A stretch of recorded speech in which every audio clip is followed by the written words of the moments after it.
चारित्र चक्रवर्ती महाराज की फोटो दीप प्रज्वलन करें। दीपो हरतु मे दीपज्योति नमोस्तुते। शुभं करोतु कल्याणम् आरोग्यं सुख संपदः नमोस्तुते। परम पूज्य आचार्य श्री विभव सागर जी महाराज की, परम पूज्य मुनि श्री विभास्वर सागर जी महाराज की, परम पूज्य मुनि श्री शुद्धोपयोग सागर जी महाराज की, मुनि संघ की जय जय बोलो जय जय जय।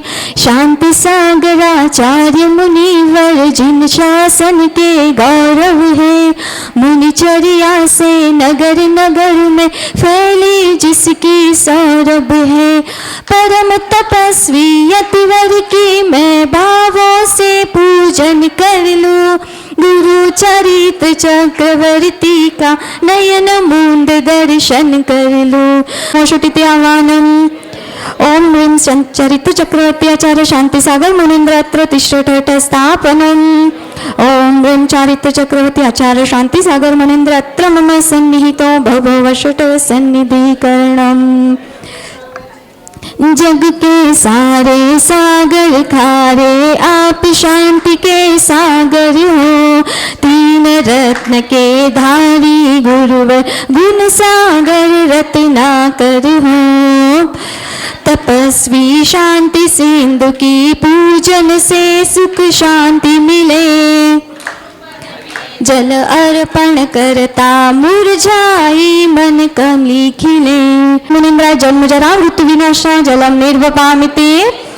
संयम की पावन सुगंध से सुरभित जिनकी चर्या है, जिनकी सहितल समता की जन मन में बहु चर्चा है। आचार्य शांति सागर वर की चंदन बहु बहु का संताप मिटाती। ओम ह्रीं चारित्र चक्रवर्ती आचार्य श्री शांति सागर मुनीन्द्राय भव आताप विनाशाय चंदनम निर्वपामिते।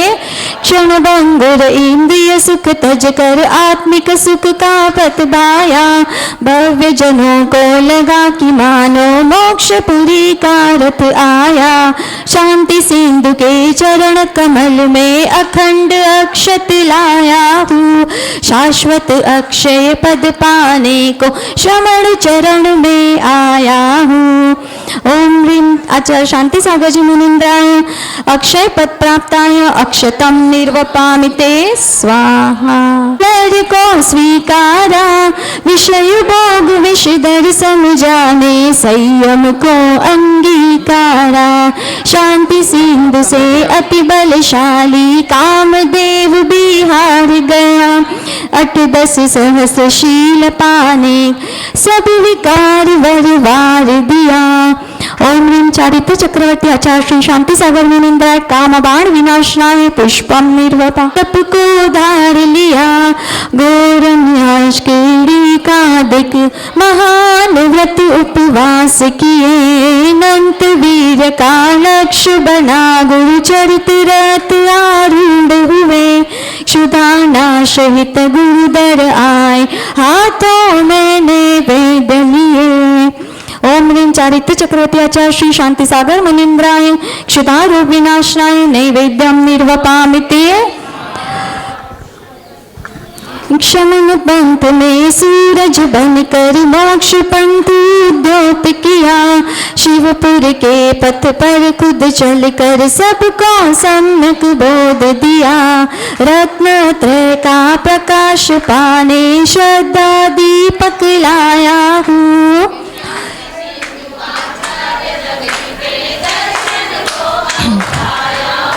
आज आचार्य श्री शांति सागर मुनीन्द्राय मोहांधकार विनाशाय दीपम जो गुरु धूप बन कर आए मित्रादिक कर्म नशाने समकित पद पति दिखलाए शांति सिंधु गुरुवर के पद में धूप दशांगी ले आया जिनके गुण की यश गाथा को सुर नर मन से गाया।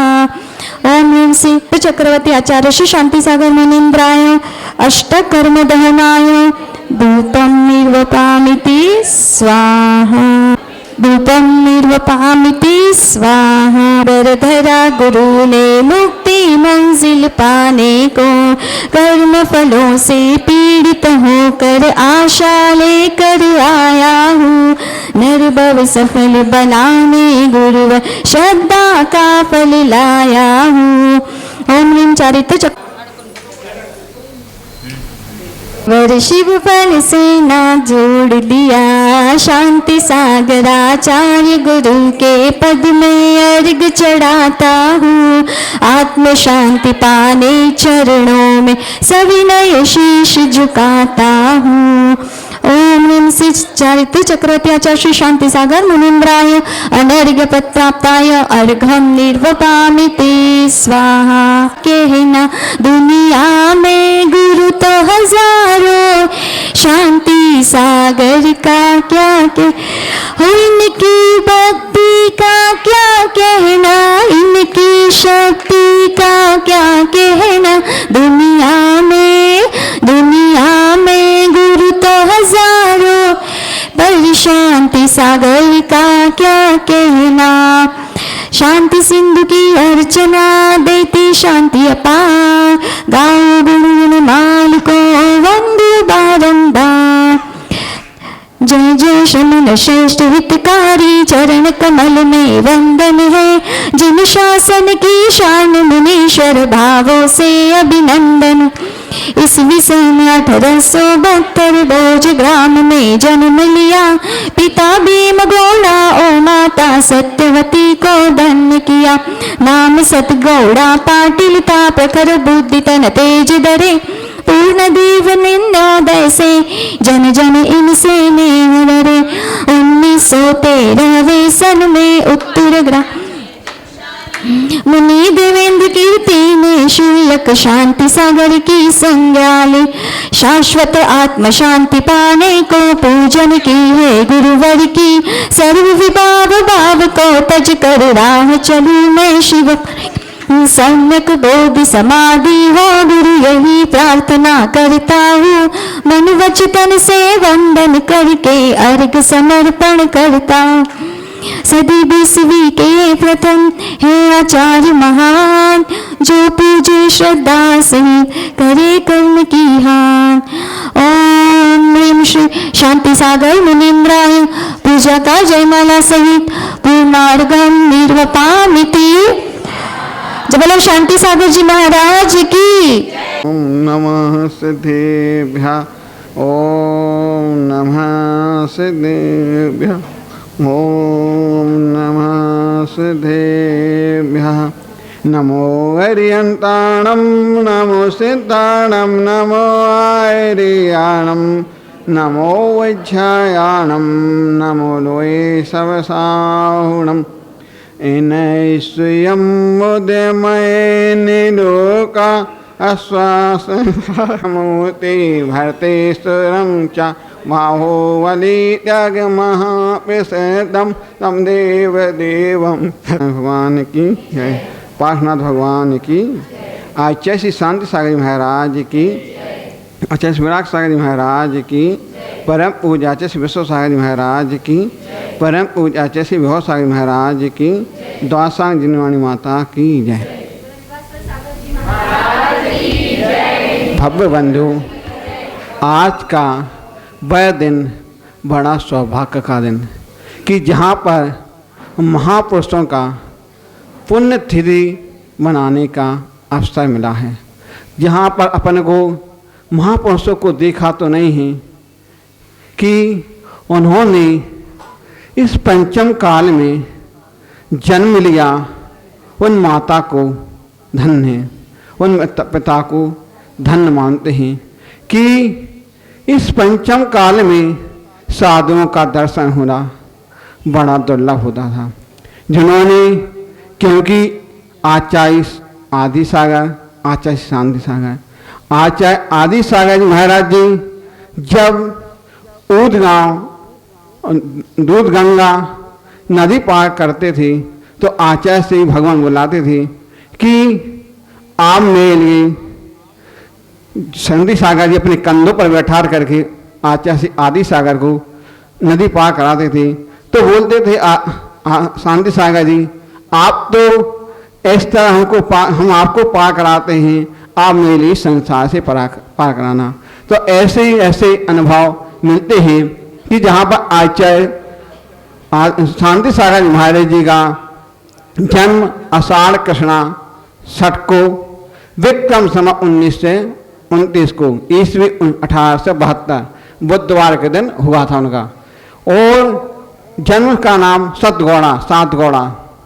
ऐसे महापुरुष और जन्म स्थान का भोजग्राम बेलगांव कर्नाटक के पास, क्योंकि देखते हैं कि ऐसे ऐसे साधु होना बड़ी दुर्लभता से मिलते हैं कि जहाँ पर देखते हैं कर्नाटक महाराष्ट्र के साधु यदि बन जाएं बहुत मेहनती होते हैं, क्योंकि यदि देखना है तो उनका बल भी वरिष्ठ होता है, आहार भी अच्छा होता है, क्योंकि आहार लेते हैं तो अच्छा दूध और घी का, क्योंकि जहाँ पर उनको उपवास करने में कोई लगता नहीं है, जहाँ पर वे एक एक उपवास तो उनको सहजता से लगते हैं, 2-2, 3-3, 5-5, 10-10 उपवास कर लेते हैं। देखते हैं अपन लोग कि सहनन अच्छा होता है महाराष्ट्र वालों का, कर्नाटक वालों का, और अपनी चर्या में मजबूत रहते हैं, कितना भी उस स्तर आ जाए उस स्तर को झेलते हैं। आप सुनाते हैं आचार्य भगवान कि जब आचार्य श्री की गृहस्थ में थे आचार्य भगवान, तो उनको खेत पर अपनी खेती करते थे, बोलते थे, कोई बोलता है कि हम खेती क्यों करते हो, क्योंकि कर्नाटक और महाराष्ट्र में जहाँ पर घरों घरों खेती होती है, वे इतने मजबूत थे कि कभी अपने खेत में यदि पानी देना पड़ता था, सिंचाई करना पड़ता था, बैलों को राहट से करते थे, वो बैलों को एक जगह कर देते थे और अपने कंधों पर हाथों से राहट को पानी को खींचते थे और उसमें खेतों में देते थे, जहाँ पर, क्योंकि जो पहलवान होगा वही तो कर पाएगा जी मजबूत कार्य। तो वे कहते थे कि जब उन्होंने बीज बोया खेत में, जब उन्होंने खेत में बीज डाला तो बीज डालते ही और चिड़ियाँ आती ही तो खेत को पीठ देकर बैठ जाते थे और बोलते ठीक है आने लो, आइए आइए आइए, चिड़ियों को बुलाते थे और साथ ही उन्हें पानी रख देते थे कि पानी पीते जाओ, खाओ, खाना खाओ, खाते जाओ, अपना पेट भरो और उड़ ये चिड़िया आ जाए चिड़िया आ जा खेत, मेरे खेत में। तो किसान कहते थे कि तुम खेतों में चिड़िया बुला रहे हो, आपके लिए क्या पड़ेगा। तो उनका देखते थे किसानों का अनाज नहीं पड़ता था, उनका सबसे ज़्यादा अनाज होता था। तो देखा जाता है उनके अंदर दयालु होते थे, दयालु करुणा भाव थी। उन्होंने अंदर ऐसा नहीं देखा कि क्यों हम चिड़ियों को खिलाएंगे तो मेरा परिवार का क्या होगा, मेरे बच्चों का क्या होगा। और जब उनकी शादी हुई, छोटी सी उम्र हो गई थी, 9 वर्ष में हो गई थी, इधर तो 9 वर्ष में कहीं क्या हो गया, तो 9 वर्ष उन्होंने शादी हो गई और माँ को सपना आया कि बालक अच्छा है और ये अच्छा होशियार होगा। तो जब जोशियों से घर वालों ने उनकी कुंडली दिखवाई कि उन्होंने बोला है ये महापुरुष होगा और ये संसार के प्राणियों को उद्धार करेगा। जोशी कहने लगे और ये अच्छा विख्यात आचार्य बनेगा, क्योंकि पूत के लन पालन में दिख जाते हैं। उन्होंने जब इस संसार को देखा, ऐसे देखते हुए इन्हें संसार आसार है, फिर उन्हें दीक्षा लेने की आई तो उन्होंने दीक्षा ली।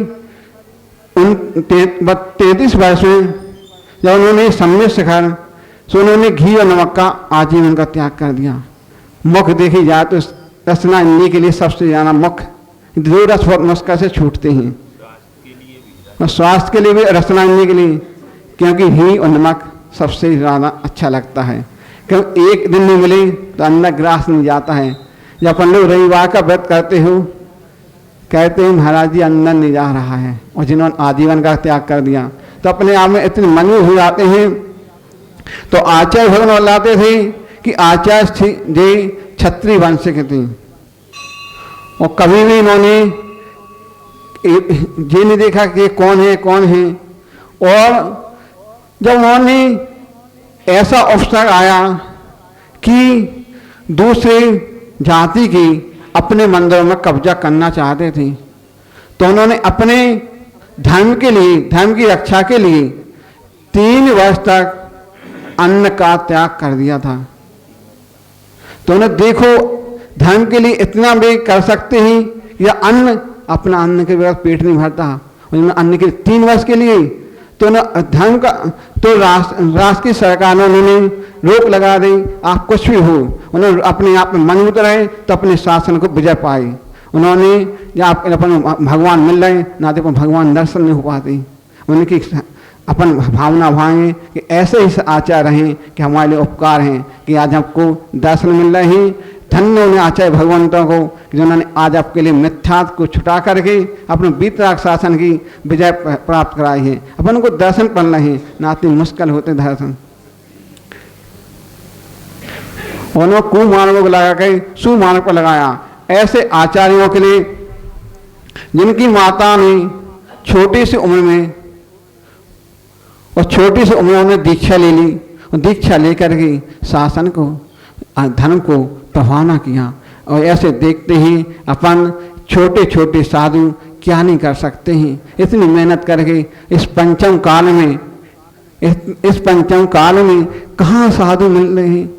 उस समय तो साधु दिखते ही नहीं थे, अब तो कम से साधु आपको दर्शन मिल रहे हैं। उन्होंने अपने जीवन में एक उपास नहीं किया, 9,938 उपास की, 9,938 उपास। धन्य ऐसे साधु को। उन्होंने कहीं भी कितने अवसर आए कि चींटियां उनकी शरीर पर चढ़ गई। धन्य उनको अपने कैसे एक रात एक दिन कैसे अपने शरीर को स्थिर करके और चींटियां खाती रहीं, फिर भी अपने आप से पीछे नहीं हुए। ऐसे और कई भी उन्होंने त्रिंचों में अवसर किया, शेरों ने भी उनके पास 3-3 दिन तक उनके दर्शन किए और फिर अपने आप में मजबूत रहे। ऐसे आचार्यों को जहाँ पर उन्होंने देखा है कि जिन्होंने कम से कम 10 मुनियों को दीक्षा दी और एक आर्य का 12 छल्लक और 7 छल्लका, ऐसे 41 और 41 उनके चातुर्मास हुए वर्षा योग। और गंज पंथा में उत्कृष्ट समाधि सल्लेखना वर्ष ली थी 12 वर्ष की। तो उन्होंने फिर नियम लिया कि अब हमको क्योंकि शरीर काम नहीं करेगा तो कुंतलगिरी में जाकर के उन्होंने अपने शरीर को त्याग करके और अपनी उत्कृष्ट समाधि की। उन्होंने देशभूषा और एक और आया है, जब उन्होंने देखा गजपंथा में उनके लिए स्वप्न आया है कि देशभूषण और कुलभूषण संकेत कर रहे हैं कि आप कुंतलगिरी आ जाओ, आपका समय नज़दीक आ गया है। तो उन्होंने जैसे ही उनको सपना आया वे उन्होंने सोच लिया है अब तो हमको सल्लेखना करना है। तो कुंतलगिरी के लिए उन्होंने विहार किया और कुंतलगिरी में विहार करने के लिए उन्होंने 30 अगस्त 1955 में स्वप्न का संकेत मिलते ही उन्होंने देशभूषण कुलभूषण की पाद में पहुंचे और उन्होंने 4 दिसंबर 1955 में 4 प्रकार का आजीवन, 4 प्रकार का अन्न का त्याग कर दिया आजीवन के लिए। और भाद्र शुक्ला दोष को प्रातः 6:50 पर उनका अत्यंत शांतिपूर्वक समता पूर्वक उनका समाधि हुई। बोलो ऐसी भावना के साथ बोलो महावीर स्वामी की जय। अरिहंतारम नमो सिद्धारम नमो आयरियारम नमो अच्छायारम नमो लोए सविसाहु। मेरे पवित्र मन में गुरुदेव आओ, मैं शास्त्र वाचन करूं प्रतिभा जगाओ। अरिहंत भाषित सभी श्रुत देवताओ, क्या बोले ना अब मुझे तुम ही बताओ। क्या बोले ना अब मुझे तुम ही बताओ। यस्य स्वयं स्वावाप्ति प्रभावे कृष्ण कर्मणः तस्मै संज्ञान रूपाय नमोस्तु परमात्मने नमोस्तु परमात्मने। परम पूज्य अनंत अनंत सिद्ध पंच परमेष्ठी भगवान की, परम पूज्य कल्याण मंदन कल्याण कल्पद्रुम चिंतामणि मूल नायक श्री 1008 पार्श्वनाथ भगवान की, शासन नायक भगवान महावीर स्वामी की, परम पूज्य आचार्य श्री पूज्यपाद महाराज की, परम पूज्य आचार्य श्री शांति सागर जी महाराज की, परम पूज्य आचार्य श्री विराग सागर जी महाराज की, परम पूज्य आचार्य श्री विशुद्ध सागर जी महाराज की, संयम प्राण प्रदाता गुरुदेव विभव सागर जी महाराज की, अहिंसामयी विश्व धर्म की।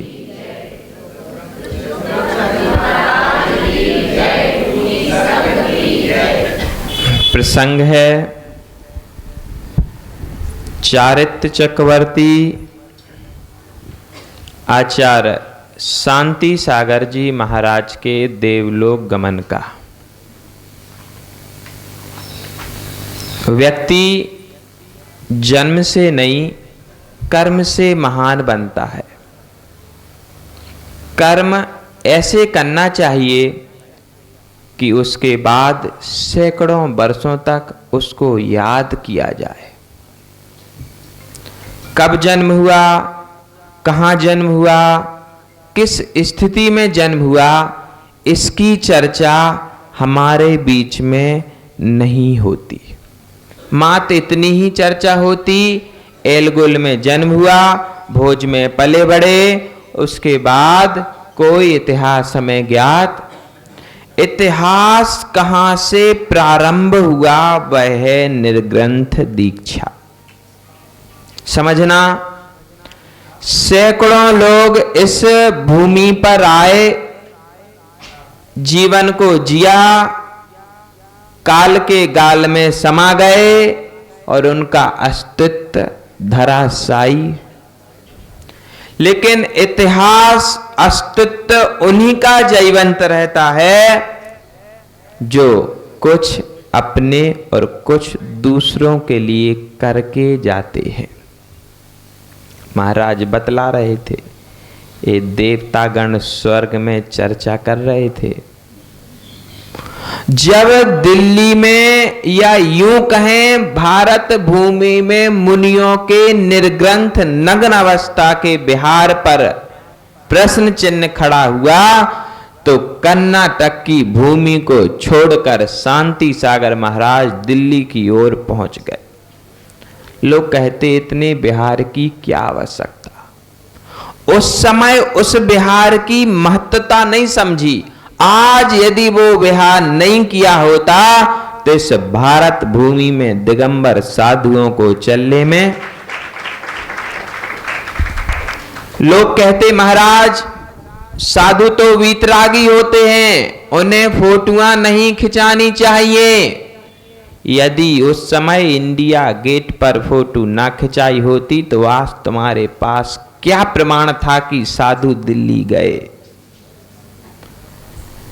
अपने अभिमान में बड़े बड़े बोल बोलने वालों, उनकी वीतरागता पर प्रश्न चिन्ह खड़ा नहीं करना, अपनी क्षुद्र बुद्धि पर ध्यान देना कि यदि हम ऐसा कहते हैं तो हमें कर्मों का आश्रय होगा।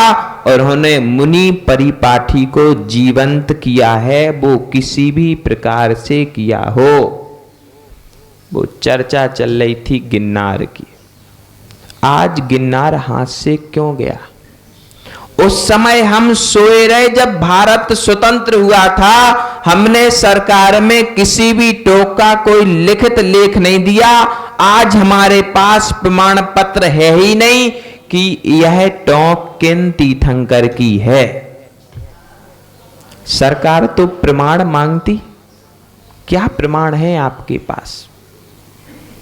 वो शांति सागर दूर दृष्टि रखने वाले थे, एक एक कदम पर प्रमाण देते गए। संस्मरण आता है कि जब दिल्ली में विहार करते थे तो लोग उनको घेर करके चलते थे। एक दिन उन्हें पता चल गया कि कोई हमें नग्न अवस्था में ना देख ले, इसलिए श्रावक हमें घेर करके चलते हैं। तुरंत आदेश दे दिया कि सब पीछे हो जाओ, मैं आगे चलूंगा, जो उपसर्ग आएगा वह देखा जाएगा। ऐसा नहीं कि भैया तुम आगे चलो हम पीछे चलते हैं, कोई कुछ करना दे।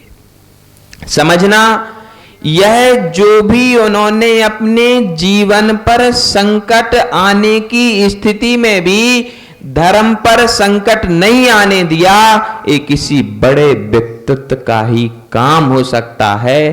क्षुद्र व्यक्ति तो अपने घर में रोटी बना के खा के सो जाता है।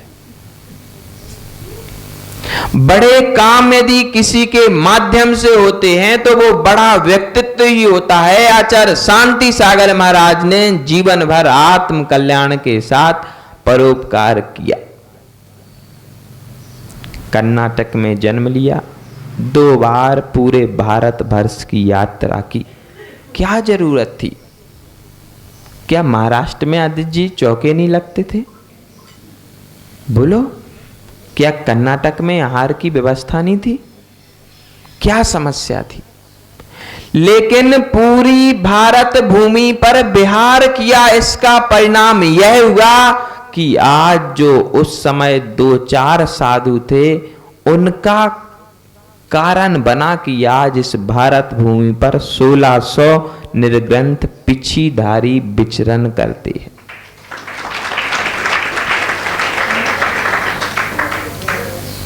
विचार करना, बड़े लोग यदि कोई काम करते हैं तो बड़ी दूर दृष्टि से करते हैं। उनके गृहस्थ जीवन की चर्चा आती है कि जब वह अपनी दूध गंगा बेन गंगा नदी पर पुल नहीं था, आज तो गोदावरी पर देखो 2-2 पुल हैं। यदि एक पर पानी आ जाए तो दूसरा खुला हुआ। जंगल में आचार्य आदि सागर अंकलीकर रहा करते थे, जो 1 सप्ताह में सिर्फ 1 बार आहार लेते थे, और वो भी एक ही वस्तु का। आज तो चौके में देखो 25-50 सामग्रियां बनती, एक पसंद नहीं तो दूसरी, दूसरी नहीं तो तीसरी, तीसरी नहीं तो खूब खाओ। उस समय आचार्य आदि सागर अंकलीकर को जंगल से लाते थे, कंधे पर बैठा करके नदी पार करते थे और फिर अपने घर पर आहार कराते थे, फिर वापस जंगल में छोड़ करके भी आते थे। उस समय शांति सागर महाराज ने, जो 7 गौणा अवस्था में थे, उन्होंने कहा कि मैं आपको इस नदी से पार कराता हूं, आप मुझे इस भव से पार करा देना। उसका फल यह हुआ कि स्वयं मुनि दीक्षा को प्राप्त हुए। बतलाते हैं कि जिन गुरु से दीक्षा ली थी वे देवेंद्र कीर्ति महाराज परिवेश के हिसाब से कुछ शिथिल हो गए थे। निर्ग्रंथों को निकलना सहनीय नहीं था, इसलिए वस्त्र लेकर के गांव से निकलते थे। जिस घर भोजन होता था उस घर पे निर्ग्रंथ अवस्था में करपात्र में ही आहार करते थे, और किसी श्रावक के यहाँ 2 वर्ष से उसी गांव में रुके हुए थे। दीक्षा लेने के बाद अलग हो गए, अलग चतुर्मास किया, गिन्नार में अलग दीक्षा ली और गिन्नार से रेलगाड़ी से आए। नितिन भैया पढ़ना शांति सागर चरित्र, उसमें लिखा है गिन्नार से रेलगाड़ी से आए एलक अवस्था में। फिर पुनः उन्हीं देवेंद्र कीर्ति महाराज से मुनि दीक्षा के संस्कार कराए और कहा कि जो एक बार दिगंबर हो जाता है वो अपने आंग पर वस्त्रों को धारण, फिर उन्होंने वस्त्रों को धारण नहीं किया। विश्वस्त जी बतलाते हैं कि उस समय उन्होंने मूलाचार नहीं पढ़ा था, किंतु मूलाचार की चर्या उनके जीवन में थी। निमंत्रण पे भोजन करने नहीं गए। उन्होंने कहा कि दिगंबरों का पड़गान होता है और जब तक नवदा भक्ति से पड़गाओगे नहीं तब तक मैं भोजन ग्रहण। उपाध्याय परेशान हो गए। देखो जिसकी व्यवस्था भंग होती है वह परेशान होता ही है। जिस चौके में भोजन होता था तो उस चौके में उपाध्याय को भी भोजन मिलता था और 1 रुपये उस उपाध्याय को दान के रूप में इसलिए दिया जाता था कि तुम महाराज को मेरे घर लाए। बतलाते हैं कि गोगाक में 15 दिन तक किसी ने पड़गाहा नहीं। उपाध्यायों के कहने से 15 जब उपास हो गए, मुख से खून बहने लगा, तब किसी श्रावक ने कहा महाराज मैं आपको पड़गाऊंगा। उसने 1 दिन आहार करा दिया, उसके बाद फिर वो भी कहीं गुम गया। पुनः 8 दिन के उपवास हुए। जब एक अंतराय हो जाता है तो शरीर का एक एक अंग शिथिल पड़ जाता है। फिर समझना 8 उपवास बल कैसा होगा।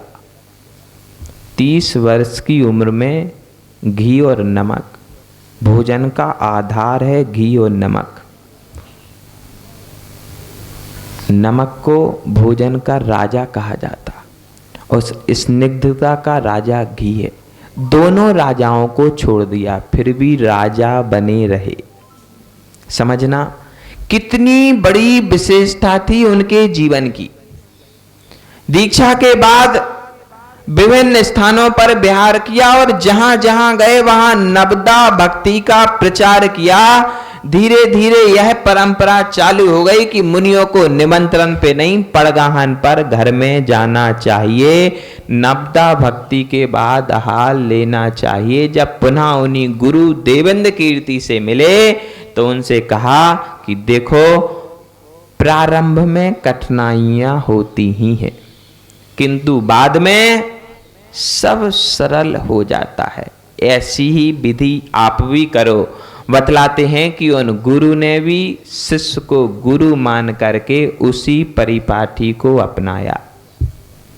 समझना गृहस्थ जीवन में इतना बल था कि जो कुएं से पानी निकालने का यंत्र होता था उसमें बैल काम करते थे और उन बैलों को अलग करके स्वयं उस पानी को खींचा करते थे। ऐसी सामर्थ्य थी। गृहस्थ अवस्था में जो पिता थे ना, पिता देखो बिना माता पिता के संस्कार बच्चों में आ ही नहीं पाते।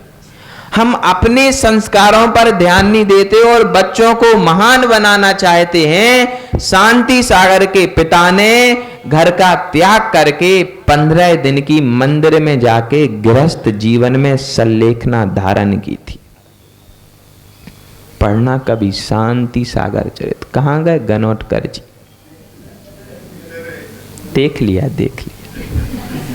समझना उस सल्लेखना का प्रभाव बच्चे के जीवन में इतना पड़ा कि स्वयं मुनि आचार्य बनके कुंथलगिरी पर पूरे भारत को संबोधन और संवर्धन देने के लिए सल्लेखना प्राप्त की। हम गुरु तो कहते हैं विद्यासागर, विराग सागर, विशुद्ध सागर, शांति सागर, अमुक अमुक खूब चिल्लाते हैं, लेकिन उस चिल्लाने का फल क्या हुआ? जहां गए, गुवाहाटी गए प्रमुख सागर महाराज की, उत्तर भारत गए विद्यासागर महाराज की। अरे उन्होंने जो मार्ग दिया है उस मार्ग पे हमारा एक कदम बढ़ा क्या? गुरु बनाना बहुत सरल है, लेकिन गुरु के दिए हुए मार्ग पर चलना बहुत कठिन है। वो इसीलिए गुरु हैं कि उन्होंने ऐसा मार्ग चुना, उस मार्ग को हम देख करके आनंद तो लेते हैं लेकिन उस पर चलना नहीं चाहते। क्यों? बोलो क्यों?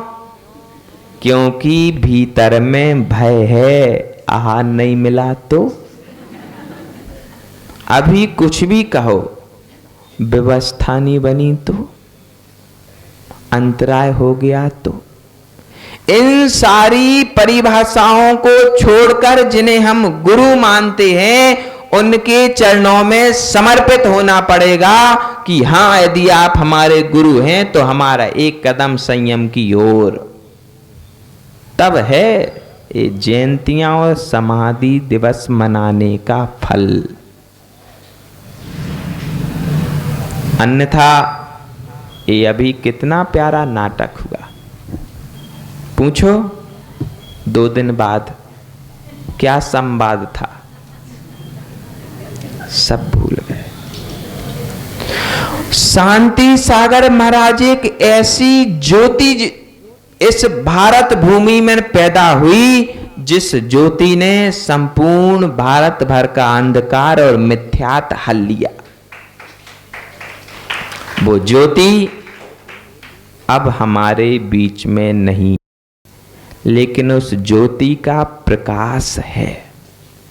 देखो, अपने जीवन में ऐसे काम करना कि तुम चले जाओ, तुम्हें रहने की आवश्यकता नहीं है और तुम किसी के राखे रह भी नहीं सकते हो, किंतु ऐसा एक काम करके जाना कि तुम्हारी याद सदा बनी रहे। और ऐसी याद नहीं कि लोग याद करके दुखी हों, बहुत अच्छे थे, हमसे तो कभी सीधे मुंह बात ही नहीं की, चले गए, बहुत अच्छे थे। ऐसा नहीं, आपके नाम के स्मरण के साथ उसके एक एक रोम में पुलकितपना आ जाना चाहिए, और जो गुरु चले गए हैं उनका नाम लेते ही चेहरे पर मुस्कान आ जानी चाहिए। हाँ, ऐसे थे हमारे गुरु। समझना, आचार्य शांति सागर महाराज एक ऐसी अद्भुत ज्योति हुई जिसने दिगंबर आमनाय को पुनः प्रकाशित किया। जो अभी हम ताड़ पत्रों का कहते रहते ना, ये अपने मन से नहीं कहते, इन्हीं की प्रेरणा है। फलटन में देखना, ताम्र पत्रों पर धवला को लिखवाया। यहां तो अभी तक वो 25-26 नाम ही नहीं हो पा रहे। कंजूसों, कहां ले जाओगे धन? उस समय ताम्र पत्रों पर कितना महंगा काम हुआ होगा, और सभी धनपतियों ने बिना प्रश्न किए पैसा दिया काका। तब जाके शांति सागर महाराज ने वो ताम्र पत्रों पर ग्रंथ लिखवा पाए। आज हमारे पास इतिहास सुरक्षित है। क्या करोगे तुम, कैसे करोगे? जब तक पूर्वाचार्यों की लिखित कोई वाणी तुम्हें नहीं मिलेगी, तब तक तुम अपने धर्म को बचाओगे कैसे? आज देखो वो सिरपुर में कितने लफड़े हुए, उसका कारण क्या है? समझना, एक छोटी सी बात, उन्होंने अदालत में सबूत पेश किए कि ये 100 वर्षों से बिजली का बिल, काहे का बिल? बिजली का बिल श्वेतांबर समाज अदा कर रही है, तो ये क्षेत्र किसका हुआ? बोलो। अरे आपके घर का बिजली का बिल पड़ोसी जमा करता क्या? बोलो, कौन जमा करता? अरे 100 वर्षों से मंदिर हमारा है, इसीलिए हम बिजली का बिल जमा कर रहे थे। हम लोग कंजूसी में छोड़ देते हैं, अरे एक काम पैसे वाला है, तुम कर लो। सबसे बड़ी मूर्खता है दिगंबरों की, और अभी भी करते हैं, समझदार नहीं हुए। आज बुरा लगेगा, देखो महाराज कैसे खरे खोटे शब्द बोल रहे। धीरे धीरे समझ में भी आएगा कि क्यों बोला गया।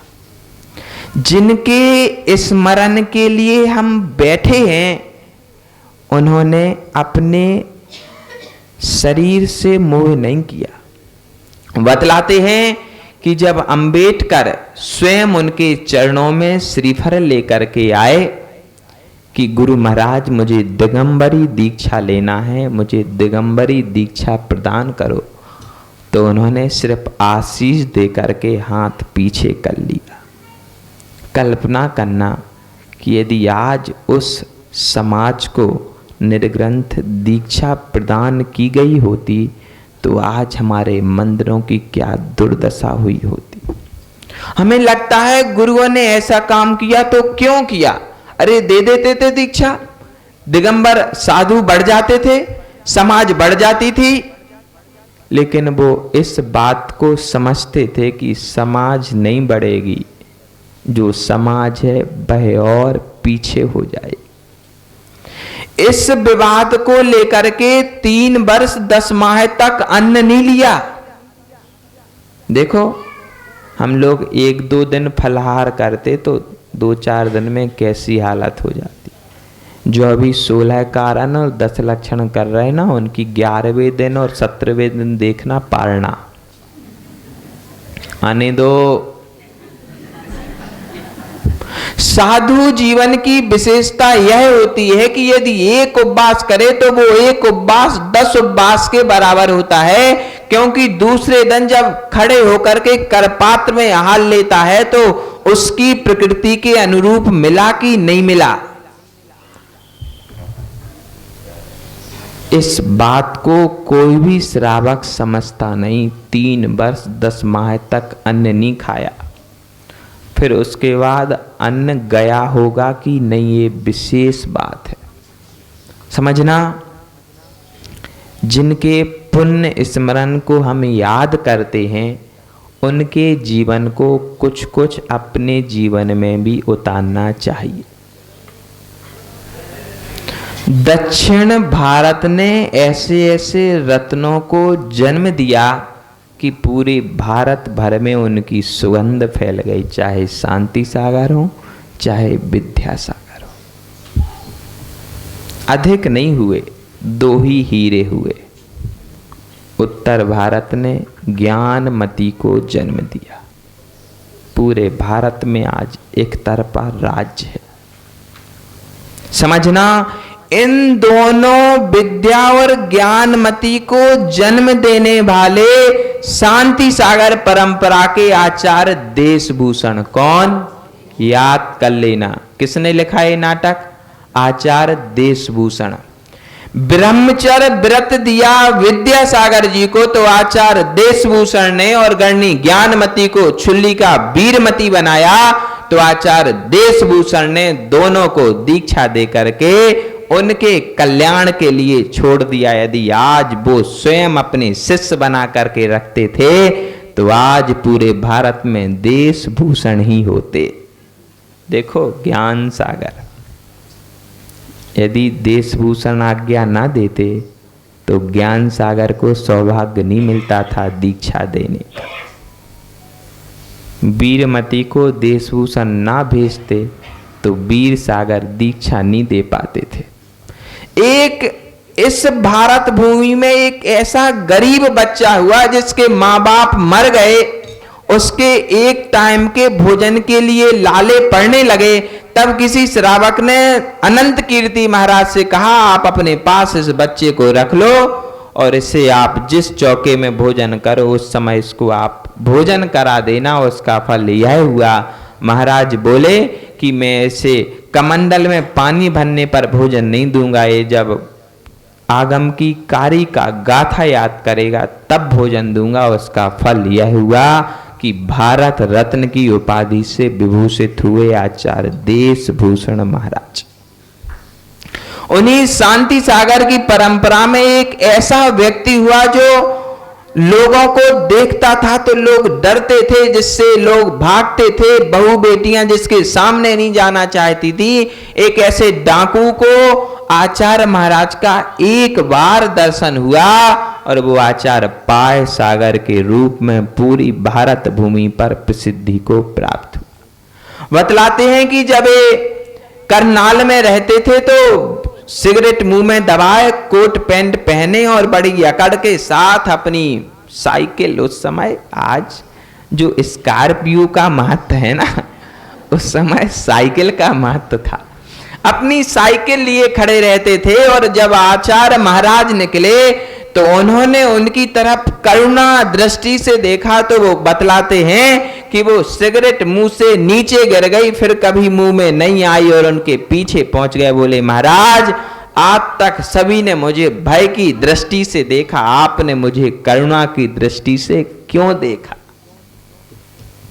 जब उसका उत्तर दिया कि तुम करुणा के पात्र हो, तुम्हारे पास ऐसा क्या है कि मुझे भय हो?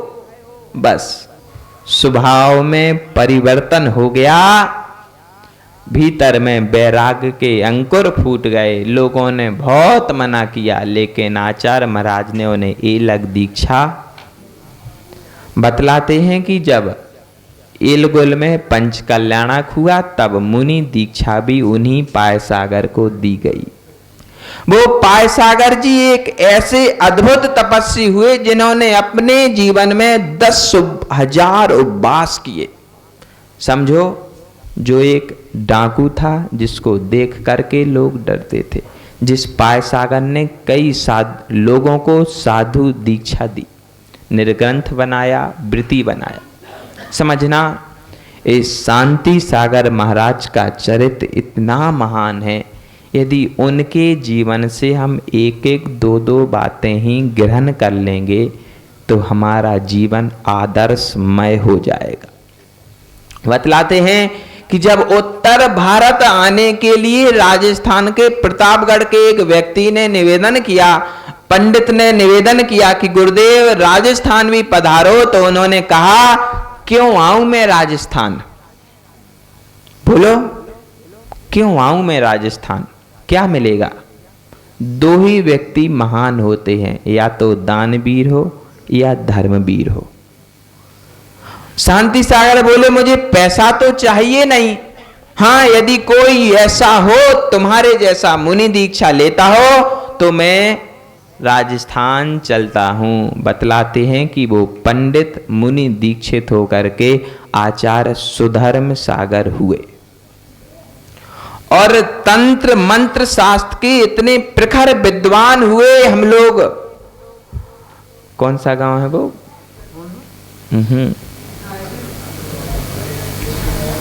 कुशलगढ़। कुशलगढ़ में उनकी समाधि हुई और उन्हीं के कारण पूरे राजस्थान में शांति सागर महाराज आए। ऐसे थे।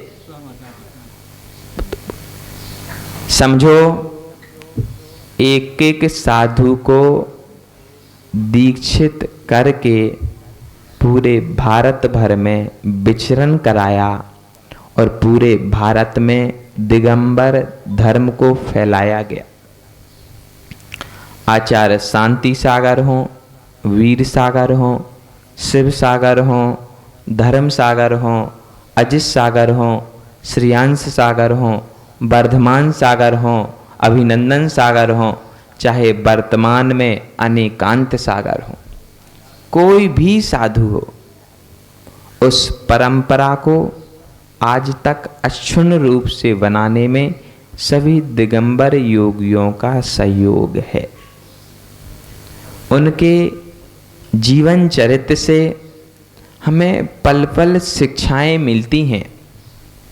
किसी व्यक्ति ने कहा, महाराज आप हमारे घर तो आहार के लिए आते ही नहीं। तो उन्होंने कहा, तुम क्या नियम लोगे जो हम तुम्हारे घर आहार के लिए आए? यदि 2 प्रतिमा के व्रत लेते हो तो हम तुम्हारे घर अवश्य आएंगे। किसी भी प्रकार से हो, साम दाम दंड वेद कहते ना, राजनीति में चारों वेद चलाने चाहिए। ऐसी ये धर्म नीति है, इसमें सभी वेद चलाने चाहिए। जो जिस नीति से धर्म से जुड़ा उस नीति से उन्होंने जोड़ा और साधु परंपरा को वर्धमान किया। बतलाते हैं कांच बिंदु का रोग जब बढ़ने लगा तो गज पंथा में भगवान पार्श्वनाथ के चरणों में 12 वर्ष की नियम संलेखना ली। फिर सोलापुर का निवेदन था वर्षा योग करो, लेकिन सोलापुर को छोड़कर कुंथलगिरी की ओर मुड़ गए और चतुर्मास की स्थापना के साथ समाधि की स्थापना भी की। बतलाते हैं कि जो 36 दिन की संलेखना चली, उस 36 दिन की संलेखना में पूरे भारतवर्ष से लोग दर्शनों के लिए आए, जबकि यह सारी व्यवस्थाएं नहीं थी। आज तो व्हाट्सएप के माध्यम से चंद मिनटों में पूरे भारत में सूचना हो जाती। उस समय ये सुविधा नहीं थी, जैसे लोगों के पास सूचना पहुंचती गई, लोग दर्शन के लिए आते गए। जब परिवार के छोटे भाई का लड़का जनगौड़ा उनके दर्शन के लिए आया ना, लोग बोले घर वाले आ गए तो बात करने लगे, महाराज क्या जरूरत थी, उन्होंने तो छोड़ दिया। यह बड़ी गहन बात है। जो बाहर के रहते वो इस रहस्य को समझ नहीं पाते। जिसके परिवार से एक साधु निकल गया, उस साधु का मुख देख करके दूसरा भी साधु बन सकता है। यही कारण है विद्यासागर, समय सागर, योग सागर, उत्कृष्ट सागर, समयमती, मल्ली सागर क्यों बने? बोलो, बिना संवर्धन के बने होंगे। एक छोटा सा भी बच्चा होता ना तो उसको भी बढ़ाने के लिए संबोधन देना पड़ता। फिर जिसे भगवान के मार्ग में लगाना है, कुंद कुंद के मार्ग पर चलाना है, बीतराग मुद्रा देना है, तो उसे भी संबोधन देना पड़ेगा। समझो, चाहे विराग सागर जी का परिवार हो, माता पिता भाई बहन सब दीक्षित हो गए, चाहे विभव सागर जी का रहा हो, माता पिता स्वयं दीक्षित हो गए। उसका कारण है कि एक परिवार से जो निकल जाता है उसके परिवार से कोई ना कोई आगे बढ़ता ही रहता है। यही कारण है कि संलेखना के समय में भी अपने भतीजी से बोलने लगे, देखो बेटा, इस परिवार की परंपरा नहीं तोड़ना। लिखा है ऐसा, हम अपने मन से नहीं कह रहे। सोचो महाराज अपनी बातों का प्रचार कर रहे हो। कहा जनगौड़ा से कि देखो तुम मेरे समान ही मुनि दीक्षा लेना, इस परिवार में सामर्थ्य है मुनि दीक्षा का वहन करने का। और जनगौड़ा ने क्षुल्लक दीक्षा प्राप्त की। संलेखना के समय जो आता गया उसको कल्याण का मार्ग देते गए। किसी ने व्रत ले, बोलते हैं भरमप्पा को, जब भरमप्पा ने निवेदन किया गुरुजी मुझे प्रायश्चित दीजिए, तो बोले मैं प्रायश्चित नहीं देता। बोले क्या गलती हुई जो आप प्रायश्चित नहीं देते? तो भरमप्पा से बोले यदि तुम क्षुल्लक दीक्षा लेते हो तो तुम्हें हमारा प्रायश्चित है, ले लो। समाधि के काल में भरमप्पा ने क्षुल्लक सिद्ध सागर बन के दीक्षा ली। एक महानुभाव आए, कमंडल उठाने लगे, बोले छोड़ो मेरे कमंडल, छूना नहीं। बोले महाराज क्या बात है? बोले जो दीक्षा लेगा वो कमंडल छू सकता है। बोले महाराज ऐसे कुतर्क क्यों? कोई कह सकता? बोले महाराज ऐसे कुतर्क क्यों? लोग आते हैं तो जुड़ने दो। अरे हमें अपने आप से किसी को जोड़ने की जरूरत है ही नहीं। हम स्वयं परमात्मा के मार्ग से जुड़े हुए हैं। जिसको मुझसे जुड़ना है वह परमात्मा के मार्ग से जुड़े और अपना कल्याण करे। उस श्रावक भीम ने भी क्षुल्लक आदि सागर बन के दीक्षा धारण की। बतलाते हैं जब धीरे धीरे और शरीर में शिथिलता आती गई तो 25वें दिन पहले माई पे रिकॉर्डिंग कैमरा ऐसा कुछ भी नहीं होता था। तो बड़ा कोई टेप रिकॉर्डर वो पंडित सुमेर चंद दुबाकर ने मुंबई से बुलवाया, फिर उसमें निवेदन किया कि महाराज कुछ अंतिम उपदेश के माध्यम से कहिए। तो उन्होंने कहा कि यदि ये पहले आ गया होता तो मैं बहुत कुछ कह देता, अब शरीर में सामर्थ्य नहीं रही। 5वें दिन बतलाते हैं कि पहले दिन आहार किया, दूसरे दिन से सल्लेखना प्रारंभ की, तो 5 उपवास किए, फिर 6वें दिन पानी लिया, फिर 3 उपवास किए, फिर पानी लिया, फिर 2 उपवास किए, फिर पानी लिया। इस प्रकार से जब 25 और 30 दिन व्यतीत हो गए तो फिर हम यम सल्लेखना ली, 3 प्रकार के आहार का आजीवन त्याग कर दिया और जल को शेष रखा और जल के आधार पर आगे के दिन व्यतीत हुए। जब 25वें दिन वो टेप रिकॉर्डर आया तो उसमें 3 बार ओम नमः सिद्धेभ्या बोल के प्रथम वाक्य निकले कि इस द्वादशांग में पूरा सरस्वती का भंडार समाया हुआ है, संयम के सिवाय मुक्ति होती नहीं है, कपड़े लत्थों में मुक्ति होती नहीं है। यदि मुक्ति का मार्ग चाहते हो तो संयम धारण करा भ्यू नका। सब महाराष्ट्र वाले हैं, सबको पता होगा ये उपदेश, लेकिन कितने अंशों में इसको धारण किया। साल भर में जब समाधि दिवस आया शांति सा, बाकी के दिनों में देखो बुरा नहीं मानना। कहने का तात्पर्य यही है कि जिन्हें हम आत्मीयता से गुरु मानते हैं तो कम से कम उनकी स्मृति में कोई एक ऐसा नियम तो ले लें जिससे हम भी गुरु बन जाएं। बोलो, और क्या गुरु की स्मृति, और क्या हम गुरु के लिए कर सकते। गुरु दक्षिणा ये बीतरागी साधु लेते नहीं तो सब करोड़पति हैं, 1-1 करोड़ दे देवे, हो गई गुरु दक्षिणा। वो उन्हें पैसे चाहिए नहीं, बच्चे चाहिए नहीं, चाहिए तो आपसे कोई नियम और व्रत। यदि आपने ले लिया तो गुरु दक्षिणा। बतलाते हैं कि उन्होंने 15 से 20 मिनट तक उद्बोधन दिया और उद्बोधन के बाद बोले, आज से मैं अब किसी भी प्रकार का उद्बोधन नहीं दूंगा। ना शरीर में सामर्थ्य है, ना मन में इच्छा है। लोग बोलते समाधि मरण करना है, समाधि मरण करना है, तो लोग मर तो जाते हैं लेकिन समाधि नहीं कर पाते। उसका कारण काका यह है कि भीतर में यदि मन जवान रहे और शरीर बूढ़ा हो जाए, मन की इच्छाएं ना मरें और शरीर मरने को आ जाए और शरीर मर जाए, मन जागृत रहे तो उसे मरण कहते हैं। और मन की इच्छाएं पहले मर जाएं, शरीर जीवित रहे तो उसके लिए समाधि मरण कहते हैं। मात्र इतनी ही परिभाषा है और उस परिभाषा को हम जीवन भर समझ नहीं पाते। देखो, जैसी उन्होंने समाधि की है, ना भूतो ना भविष्यति, वैसी ना पहले किसी ने की थी, ना तब से लेकर अभी तक कोई कर पाया।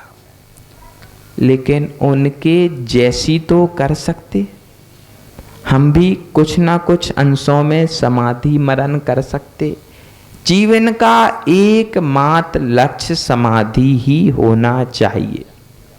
बतलाते हैं कि जब 27वें दिन शरीर में कंपन शुरू हो गया, भगवान के दर्शन के लिए जाते समय पैर लड़खड़ाने लगे तो उन्होंने उसी कुटिया में विश्राम कर लिया और झरोके से 2 केवली भगवान के दर्शन होते थे उतने में संतुष्ट हो गए और कहा, अब मैं प्रायश्चित आदि से भी विरक्त होता हूँ। अब शरीर में सामर्थ्य नहीं रही प्रभु के दर्शनों को वहाँ तक जाने की। अब मैं यहीं से अभिषेक देखा करूँगा। और अपनी कुटिया से अभिषेक देखते रहे। बतलाते हैं 35वें दिन जब शरीर बिल्कुल कमजोर हो गया, घास पर स्थिर मात्र श्वास का आवागमन ही समझ में आता था, तब पंडित सुमेर चंद जी दिवाकर ने उनके कान में कहा, महाराज नमोकार का ध्यान है ना? तो सिर को हिला करके बोले कि हाँ है। शरीर में शिथिलता भरे ही आ गई थी, लेकिन मन शिथिल नहीं हुआ। 36वें दिन प्रातः काल ब्रह्म मुहूर्त में उनकी भी संलेखना पूरी हुई। समझना इतना ही है कि उनकी संलेखना के बाद पूरे भारत ने उत्सव मनाया, लेकिन उनके शिष्य समुदायों ने उत्सव नहीं मना पाया, क्योंकि उन्हें सूचना ही नहीं मिली कि गुरु की समाधि हो गई। एक बहुत मार्मिक प्रसंग याद आता है। सुमेरचंद जी दिवाकर सिवनी मध्य प्रदेश के हैं। तो उनके गांव में आचार्य मुनि कुंथु सागर जी शांति सागर के शिष्य विराजते थे। जब 4 महीने बाद संलेखना के बाद जब वो सिवनी पहुँचे तो उनसे समाचार पूछा कुंथु सागर ने कि गुरुजी मुझे लगता है कि वो 4 महीने पहले ही समाधि को प्राप्त हो गए। तो सुमेरचंद जी बोले, आपको यह कैसे पता चला? तो उन्होंने कहा, मुझे ऐसे पता चला, उसी दिन प्रातः काल की सामायिक में ध्यान में जब मैं बैठा था तो मुझसे वो कहने आए थे, कुंथु अब मैं स्वर्ग के लिए जाता हूँ, तुम मेरे वियोग में खेद नहीं करना, तुम अपनी साधना में लगे रहना, मेरे ही जैसी समाधि करना। इसलिए मैंने उस दिन से 6 रसों का त्याग कर दिया, अब मात्र मैं एक अन्न का आहार लेता हूँ। यह है शिष्यों की विशेषता। सूचना नहीं मिली, फिर भी संलेखना को तैयार हो गए। उन्होंने अपने बड़े भाई को वर्धमान सागर के रूप में दीक्षित किया था। जब वर्धमान सागर ने बार बार निवेदन किया कि मुझे आपके दर्शन के लिए आना है, आपके दर्शन के लिए आना है, तो उन्होंने सूचना भिजवाई पंडित सुमेरचंद जी दिवाकर के हाथ से कि कहो वर्धमान से क्या जरूरत है मेरे दर्शनों को आने की। मैं जानता हूं कि वो मेरे गृहस्थ जीवन का बड़ा भाई है, लेकिन मैंने उससे राग छोड़ दिया।